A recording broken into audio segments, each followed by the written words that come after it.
Israel versus Iran, what just happened? The Middle East is on edge right now. Explosions rocked Tehran. US warplanes are in the air. Missiles strike inside Israel in retaliation. And leaders on both sides are openly talking about regime change. So what exactly just happened? Here's the full picture. In the early hours of Saturday morning, Israel launched what it called a preemptive military operation against Iran. The operation was given a name, Roaring Lion. According to Israeli officials, the strike had been planned for months and coordinated closely with the United States. Then came the escalation. President Donald Trump announced that the United States had joined the operation, describing it as a massive and ongoing military campaign. American air and naval forces began striking targets inside Iran. Multiple explosions were reported across Tehran, Tabriz, Qom, Karaj, Kermanshah, Elam and other major cities. One of the most sensitive areas hit was the Pasteur district of Tehran, home to the highly secured compound of Iran's supreme leader.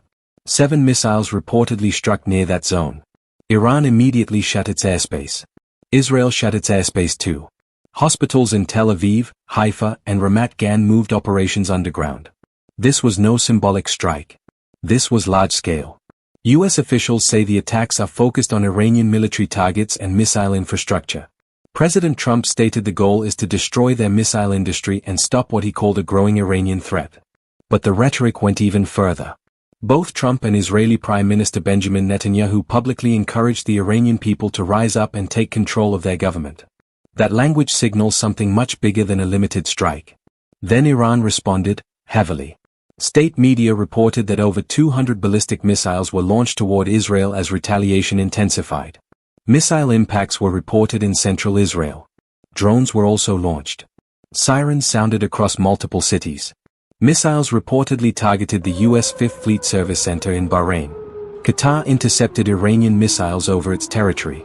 Explosions were reported in multiple Gulf countries that host American bases. Smoke was seen near a U.S. base in Bahrain. Iran's Revolutionary Guard Navy issued a warning to international vessels not to pass through the Strait of Hormuz, a critical global oil route. That alone could shake global markets. Inside Iran, major losses are being reported. At least 4 senior Iranian intelligence ministry officials were killed in airstrikes. Reuters reports that several IRGC commanders were also killed. Ali Shamkhani, a senior advisor to Iran's supreme leader, is reported dead. The fate of Ayatollah Khamenei himself remains unclear. Meanwhile, Iranian-linked media says thousands of Revolutionary Guard members have been killed or wounded, though exact numbers remain unverified. And inside Iran, something else happened. A near-total internet blackout. Connectivity dropped to just 4% of normal levels. Both the US and Israel are preparing for several more days of strikes, possibly longer. The Israeli Air Force has now conducted what officials describe as its largest ever operation, with over 200 aircraft striking more than 500 targets across Iran. Strategic air defense systems were targeted, including advanced missile batteries in western Iran. This is now the second direct US strike on Iranian soil in less than a year. At the center of all this remains one issue: Iran's nuclear and missile programs. The United States and Israel argue Iran is rebuilding nuclear capabilities and expanding missile ranges. Iran insists its nuclear program is civilian. But tonight, that debate has moved from diplomacy to missiles. And now the region faces several possible paths. Limited retaliation and de-escalation. Proxy attacks across the region. Direct sustained conflict between Israel and Iran. Or a broader regional war involving Gulf states and potentially disrupting global oil routes. The next 48 hours will be critical. This is no longer shadow warfare. This is direct confrontation. 2 powerful states. Open strikes. Open retaliation. And the world is watching.